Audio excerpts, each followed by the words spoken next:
What's up, YouTube? It's your girl, Sage Valentine, and this is my review of AMC's The Walking Dead, Season 10, Episode number 5. It's also going to be a recap, so I'm going to talk about some stuff. But today's review is probably going to be really short because, honestly, there was a lot more action than anything, and there really wasn't much to explain because the writer of this particular episode did a great job in explaining it. So I'll just go through it as much as I possibly can, without like harping on one specific thing like I normally do. And thank you for your patience, and I will have the review for episode 4 up very soon, but these are the most recent notes I took for episode 5, so here goes nothing. So the beginning of the episode gave us a bird's eye view, so to speak, of Kelly and what she's going through as far as losing her hearing. And I like that because it gives light to something that we as the audience are not used to dealing with. We're not used to seeing this, like, or experiencing this. Marlee Matlin is an actress who became famous, like famous when I was younger, and she is deaf. And she opened a lot of doors for a lot of different actors and actresses and stuff who are hearing impaired and deaf. And in doing so, like, to see how everything has evolved into The Walking Dead is just beautiful. I'm not gonna lie, that episode scared the crap out of me, I will tell you that, especially when that whisperer reached out to touch her and touch her hair. See, my issue with this particular episode, as it's in regards to Kelly, is that this is another instance where Kelly was this close to getting hurt or this close to death. So things are not looking good for Kelly. I call it the Glenn effect.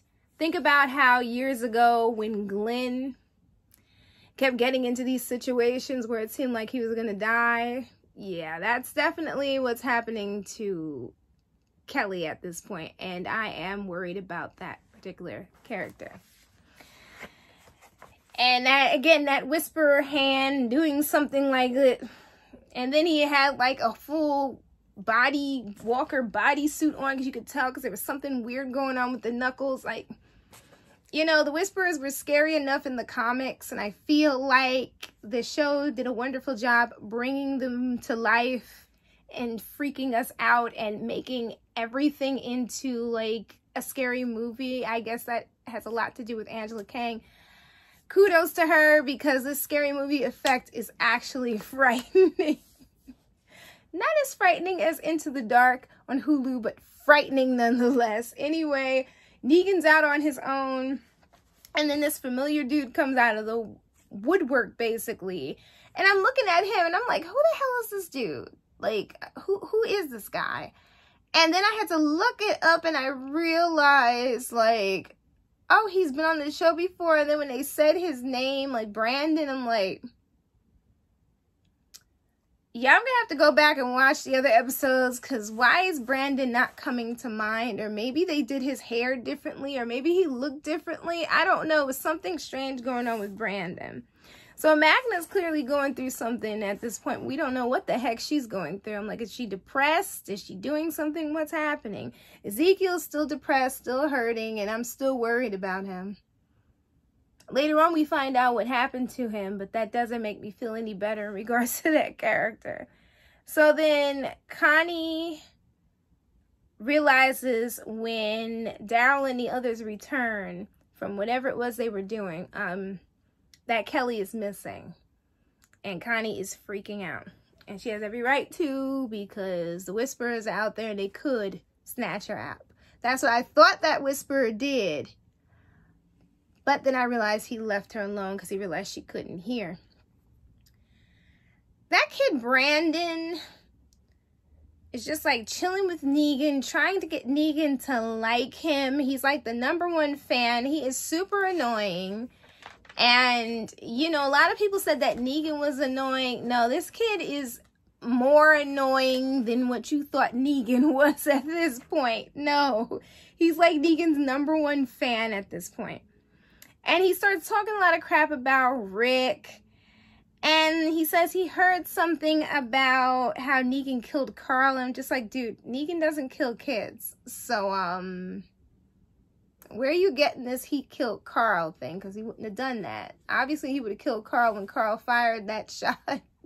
Or killed that, those saviors that time when he made it to the sanctuary. But nah, Negan kind of liked him. And then Negan and Brandon make it to the Whisperers territory or something, and Brandon wants to go across, and Negan's like, nah, I'm not touching that.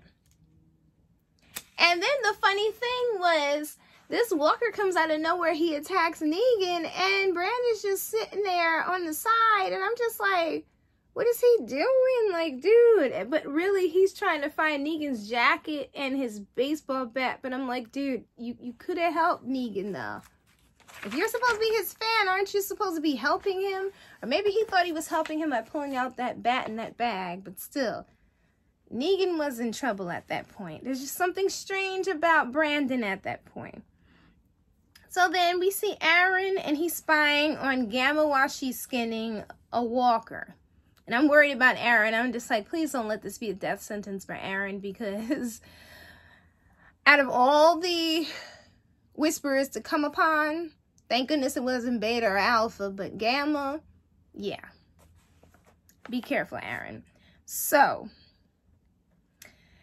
just like he's annoying us, Brandon starts to annoy Negan. And then Negan kind of runs off because he hears this woman screaming, and he ends up saving this woman. I think her name was Angela, and I think her son's name was Milo. I could be wrong about the mother's name, but I know her name had an A in it. And he saves their lives. And Brandon was no help once again. Like, I'm like, you know what? He could have stayed outside. There's no point of him even being in here if you're not going to help. Like, dude. So, we see Daryl helping Connie look for Kelly. And then he starts telling her about a story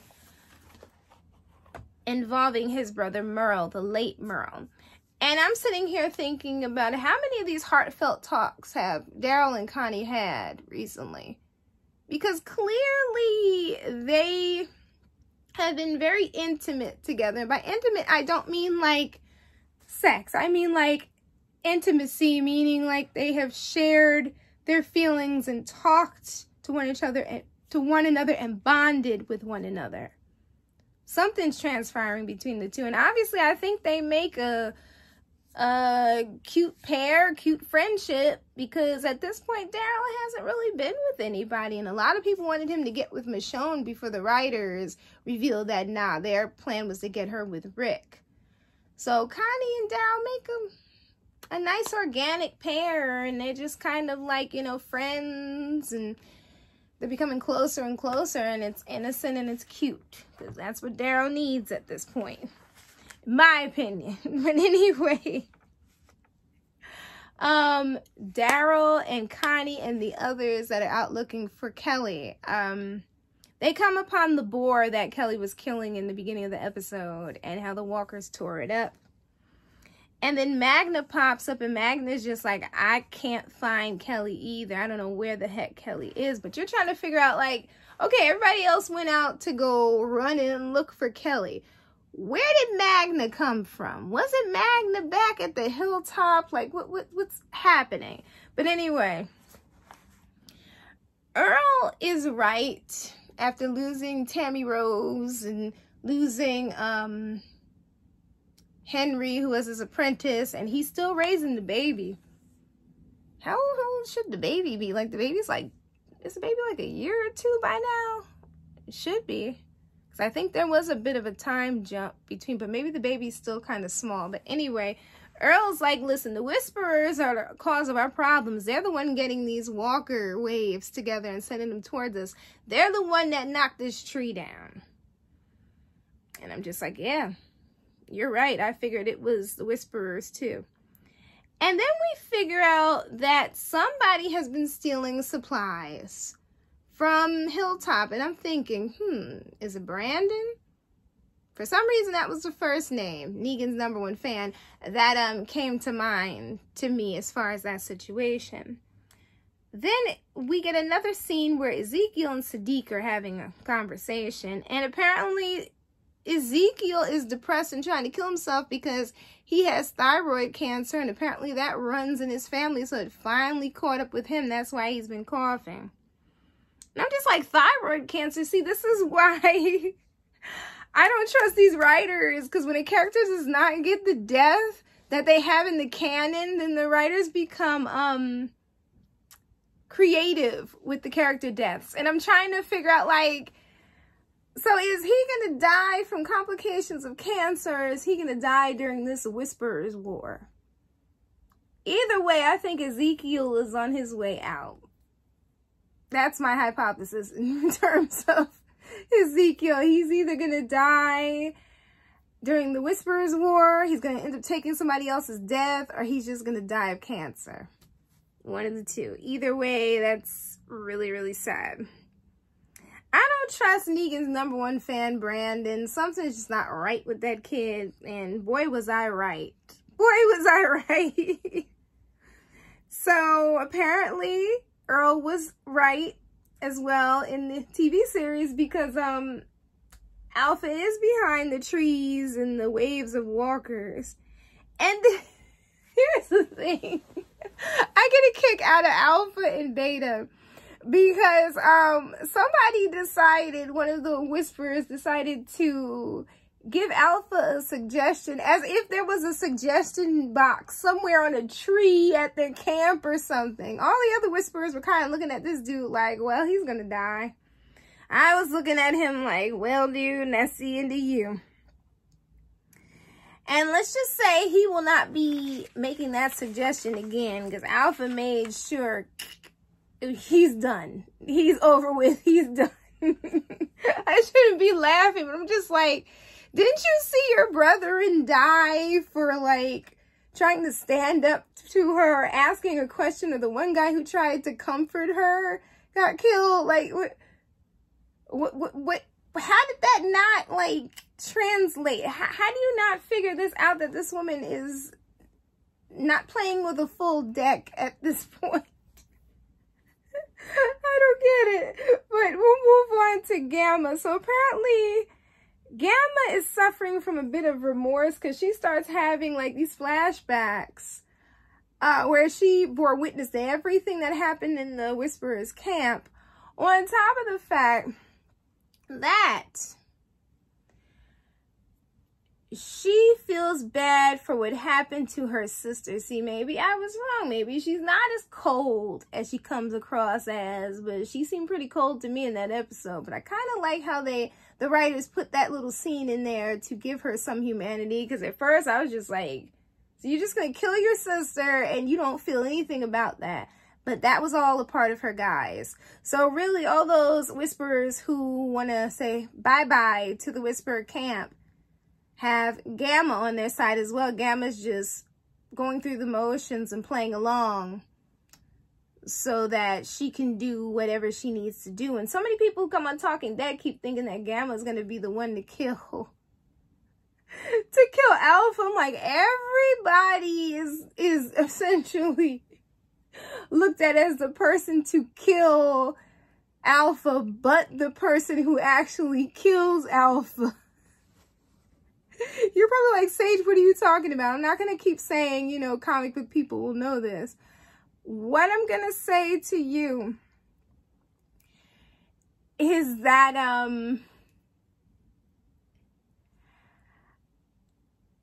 if you read the comics, you know what I'm talking about. If not, you'll see exactly what I'm talking about. Because the person who ends up doing what happens in the comics is the least likely person. That's all I'll say about that. It's somebody that a lot of people are overlooking at this point. But anyway, as Gamma's cutting stuff, she ends up cutting her hand. She's bleeding out. And Aaron, who's watching her, hands her some gauze. She doesn't even say thank you. She just takes the gauze and wraps up her hand. So then in the next scene, Magna, Daryl, and Connie find Kelly. She's okay, but apparently the person who was stockpiling supplies was Magna. I know. I was like, when I watched the episode, I said, Magna was, so that's why Magna was acting funny.